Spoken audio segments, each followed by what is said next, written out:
Chère Moumina, salam alaikum wa rahmatullah. Comment vas-tu?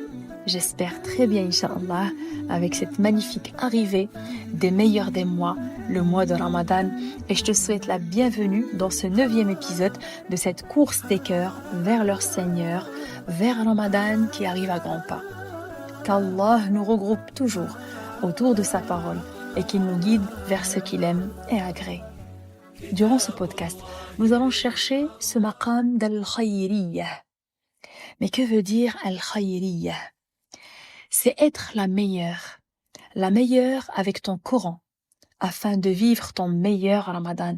Faut savoir, chère Moumina, que l'apprentissage du Coran est une énorme ni'ma d'Allah Azza wa Jal, une des meilleures adorations, une des meilleures ni'am qu'Allah Azza wa Jal nous a accordées. Et bientôt, Inch'Allah, ta mémoire et surtout ton cœur, ton sadr, ta poitrine seront remplis avec la parole d'Allah. Et je te félicite par avance. Et comme c'est cité dans un hadith du prophète sallallahu alayhi wa sallam, que celui qui apprend le Coran par cœur a suivi le cheminement de la prophétie entre ses deux côtés, sauf qu'il n'a pas de révélation, sauf qu'il n'a pas de wahi. من قرأ القرآن فقد استدرج النبوة بين جنبيه إلا أنه لا يوحى إليه. Cela veut dire que celui ou celle qui a perfectionné la lecture du Coran et l'a appris par cœur, et cette personne a fini le hifz de 60 hizb, et son sadr, sa poitrine, est devenue mahfouz, protégée. Elle a mis la prophétie entre ses côtés. Et le sadr se trouve entre deux côtés. Et le Coran, il est dans le sadr, dans la poitrine. Wal Qur'anu fi sadr. Sauf qu'il n'a pas de révélation parce que le prophète sallallahu alayhi wa sallam est le dernier des prophètes qui a reçu la révélation. Ahlul Qur'an, les gens du Coran, sont les proches d'Allah et ses privilégiés. Ils ont une place inestimable dans cette vie d'ici-bas et dans la vie de l'au-delà. Allah Azza wa Jal a confié la amana de protéger le Coran via son bon hifz et son entretien à travers la révision. Donc, quand on apprend le Coran al-Karim, on intègre un cercle vertueux qui s'appelle le cercle de l'hafadha. C'est hafadha qui participent à la protection de la parole d'Allah, qui deviennent protecteurs et protectrices de la parole d'Allah. Et donc, il faut trousser les manches pour commencer ce meilleur projet de la vie et afin d'intégrer ce cercle vertueux de l'hafadha. Ne sois pas avare de ton temps, chère Moumina, vis-à-vis du Coran. Parce que c'est ton temps qui a besoin du Coran et le Coran n'a pas besoin de ton temps. Parce que une fois le Coran rentre dans le cycle quotidien d'un musulman, tout ce qu'il accomplit dans sa journée sera imprégné de baraka et de facilité. Donc si tu intègres ton Coran dans ton cycle quotidien, tout ce que tu accomplis durant ta journée sera imprégné de baraka et de facilité. Tu seras enveloppé de baraka et de facilité et tu seras parmi les mubarakin fi hadhihi dunya. Et suivant les pas de nos ancêtres savants qui ont commencé par le Coran d'abord avant de demander n'importe quelle autre science, nous ont laissé des conseils précieux qui sont les suivants. Conseil numéro 1. Purifier et renouveler la niya pour Allah Azza wa Jal. Cette action est une chose obligatoire pour avoir l'accompagnement et la baraka d'Allah Azza wa Jal. Et cette purification, ce renouvellement se concrétise quand on se pose cette question capitale. Pourquoi je le fais et pour qui je le fais? D'ailleurs, tous les actes accomplis par le musulman doivent coller à la niya pour que chaque acte aura ses fruits. Conseil numéro 2. Choisir une muhaffidha ou une sheikha qui maîtrise son hifz afin de cheminer vers l'apprentissage de l'Qur'an al-Karim. Je te confirme, chère Moumina, que c'est très difficile de nos jours de trouver une muhaffidha, une sheikha qui est vraiment qualifiée, qui a assez d'expérience dans l'enseignement du Coran et ses sciences. Une muallima, une sheikha, une muhaffidha passionnée, sérieuse, motivée, patiente, une excellente qui aime l'excellence, qui ne lâche pas l'affaire jusqu'à atteindre des objectifs définis. Conseil numéro 3, maîtriser tous les mécanismes du tajwid pratique afin de corriger et fluidifier ta lecture de l'Qur'an al-Karim. Bien sûr, une excellente professeure doit vérifier la maîtrise de la lecture du Coran de son élève avant de commencer al-hifz avec son élève. Conseil numéro 4, définir une quantité précise quotidienne pour al-hifz. Et là encore, c'est le professeur qui doit mesurer cette capacité. Les expérimentés qui suivent la méthode de nos ancêtres savants ont une méthode rodée et connue pour cela. Et c'est adapté pour tous les niveaux. Conseil numéro 5, ne jamais dépasser la quantité du hifz quotidienne avant d'ancrer profondément dans la mémoire le cumul du hifz précédent. Conseil numéro 6, préparer cette rencontre avec le Coran al-Karim en créant le silence autour de soi et en soi. Et surtout, créer ce silence en soi, en nettoyant ce récepteur qui est le cœur et l'âme, afin de réceptionner la parole d'Allah et pouvoir l'ancrer, la comprendre et la pratiquer par la suite. Quand on a un cœur perturbé, quand on a un cœur parasité, il ne pourra pas recevoir. D'ailleurs, les savants l'ont bien dit, celui qui a des problèmes et celui qui est éprouvé, qui a le ham, ces deux personnes-là n'apprennent jamais la science parce que leur cœur, leurs récepteurs sont perturbés, subhanallah. Conseil numéro 7. Utilisez une seule nusra de l'mushaf, c'est-à-dire le Coran al-Karim. Utilisez une seule copie de l'mushaf et jamais la remplacer, parce que cela déstabilise la mémoire visuelle, vu que la graphie change des fois d'un mushaf à un autre. Et si possible, apprendre le Coran al-Karim dans un mushaf avec moins de couleurs ou sans couleurs de préférence. Conseil numéro 8. Avoir une compréhension générale du sens des versets. Et c'est le professeur, encore une fois, qui doit la préparer et adapter le contenu par rapport au niveau de l'élève. C'est un art à maîtriser. Et cela se construit avec une vraie demande de savoir et une expérience solide. Parce que l'étude des livres de tafsir s'effectue par étapes. Il y a des livres à lire en première étape, en deuxième étape et ainsi de suite. Conseil numéro 9. Ne pas dépasser la sourate jusqu'à la lier ou jusqu'à lier son début avec sa fin. On doit avoir des pages scannées dans le cerveau et cela se réalise avec une méthode bien précise de hifz qui lie les versets entre eux d'une manière efficace suivant une répétition adaptée aux capacités de l'élève, c'est-à-dire on parle d'un nombre de fois pour répéter les versets. Et là, il y a des personnes qui peuvent répéter 10 fois, il y en a d'autres qui peuvent répéter 20 fois, 30, 40 et ainsi de suite. C'est selon notre possible.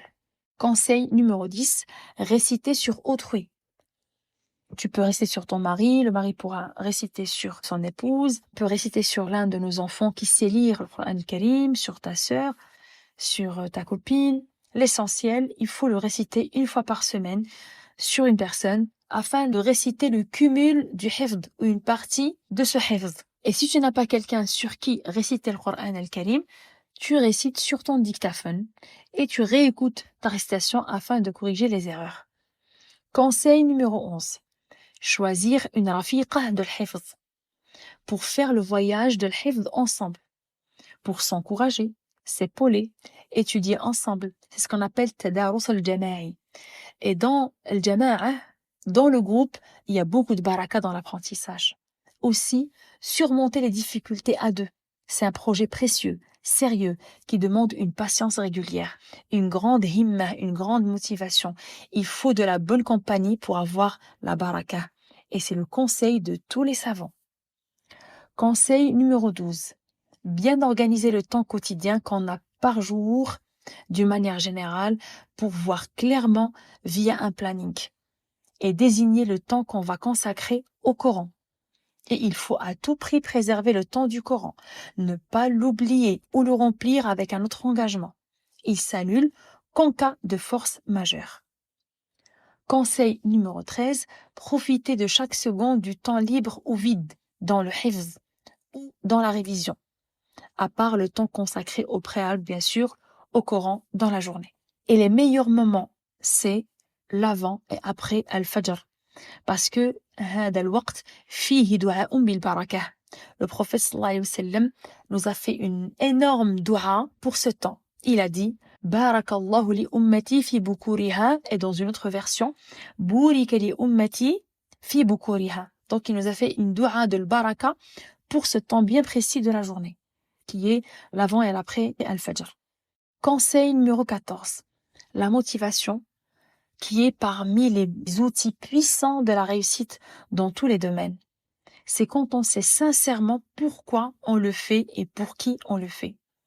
Et notre objectif est bien défini d'un point A vers un point B. Conseil numéro 15, al-mudawama, la régularité. Les savants disent قليل دائم خير من كثير منقطع, suivant le hadith du prophète sallallahu alayhi wa sallam. قليل دائم خير من كثير منقطع. Une petite quantité quotidienne mieux qu'une grande quantité qui cause des coupures, la fatigue et l'ennui. Conseil numéro 16, ad-du'a, l'invocation. Donc, tout ce qu'on a cité, c'est ce qu'on appelle al-akhdhu bil asbab. Prendre tous les moyens possibles et disponibles pour monter la première marche. Et après, toquer la porte de al-mu'in al-mudabbir al-hakim et l'invoquer pour avoir sa baraka.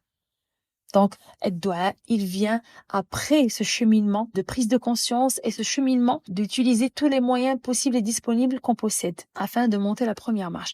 Et après, on pose le dossier devant Ar-Rahman, devant Al-Mu'in, devant Al-Mudabbir al-Hakim et on l'invoque pour avoir sa baraka. Son accompagnement pour qu'il nous accorde la facilité, pour qu'il nous ouvre les portes, pour qu'il met sur notre chemin les excellents qui vont nous tirer vers le haut, les bons professeurs, les bons environnements propices pour le hifd et ainsi de suite. Et ce point, il est très très important, il est primordial, il est capital. S'il est négligé, tout tombe à l'eau. C'est comme si on jette de l'eau dans le sable. C'est l'entretien de ton hifd, cher Moumina. C'est avec cet outil que ton hifd est ancré dans ta mémoire solidement. La révision du hifd dans la salat est parmi les outils puissants de l'ancrage du hifd dans la mémoire. Il faut absolument le diviser sur les raka'at. Par exemple, tu veux réviser une sourate, et ben tu la divises sur 10 par exemple, parce qu'on a 5 prières. Et donc, chaque raka'a, tu récites une petite partie. Donc, on pourra commencer par 5 versets par raka'a, une demi-page par raka'a, une page, 2, 3, juz, et ainsi de suite. Ça dépend de notre capacité. Peu importe la quantité récitée, on garde cette régularité. Peu importe cette quantité lue, on garde la régularité. C'est juste énorme en comparaison avec le temps perdu qu'on brûle tous les jours dans des œuvres inutiles. Chaque jour, je me concentre sur la qualité de ma lecture, sur la qualité de mon hifd et en petite quantité. Et quand je fais le cumul dans la semaine, je vais voir que mes résultats sont énormes par rapport au temps que je perdais avant et que je brûlais avant dans des choses inutiles. Aussi, les savants ont cité les obstacles du hifd qu'il faut éviter, qu'il faut fuir. Parmi ces obstacles, le fait de commettre des péchés, le fait d'être imprégné dans les jouissances de cette vie d'ici-bas, le fait d'avoir un hifd aléatoire non organisé. J'apprends une partie de Baqara, ou bien un juz de Baqara, après je vais partir apprendre juz Amma, après je vais partir apprendre Al-Kahf, après je vais partir apprendre Yasin, après je remonte à Al-Baqara. Ça, c'est pas bon. On perturbe la mémoire. Il faut être organisé dans le hifd et ça se concrétise bien sûr avec l'accompagnement d'un professeur. Aussi, parmi les obstacles de l'hifd, le manque de concentration et le manque de cette motivation qu'on pourra avoir dans ce cheminement. Donc, quand on parle du manque de la concentration, on parle de cet esprit qui est plongé dans les problèmes et la confusion. Cet esprit qui est perturbé et qui perturbe la mémoire. Ce cœur qui est perturbé et qui perturbe la mémoire. Ce qui pousse le croyant ou la croyante à désespérer et à lâcher l'affaire. Aussi, parmi les obstacles de l'hifd, la non-régularité dans la révision. On voit des fois des sœurs qui vont cheminer vers un hifd et des quantités de hifd monumentales. Mais elles avancent sans réviser le capital appris, ce qui peut poser problème et ce qui présente un obstacle dans le hifd. Donc quand on s'évalue dans ce hifd-là, il est perdu parce qu'on n'a pas révisé. C'est pour cela les savants, ils disent Al-Qur'anu yuq'adu lah. Al-Qur'anu yuq'adu lah. Le Coran, avec tous ses cheminements et ses sciences, représente le projet de vie de chacun. Il faut lui donner la motivation et le sérieux et l'amour qu'il faut. Barakallahu fiki, chère Moumina, d'avoir écouté ce 9e épisode. Et si tu l'as aimé, une chose à faire, t'abonner.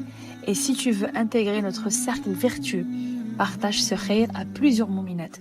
N'hésite pas à choisir le nombre d'étoiles de ton choix et garder le contact en laissant un commentaire sur ton application d'écoute préférée. Aussi, n'oublie pas de partager notre 2e édition de notre livre de Ramadan, un mois à la fois, pour t'accompagner durant ce mois béni et profiter de la première édition durant ce qui reste de Sha'ban. Afin de ne rater aucune information concernant nos événements, abonne-toi sur notre compte Instagram Les Élites du Coran officiel, ainsi que notre groupe Telegram des Assises des Mouminates. Astawdi'ullaha dinaki wa amanataki wa khawatim a'maliki, qu'Allah te préserve. Allahumma ballighna Ramadan fi amanillah.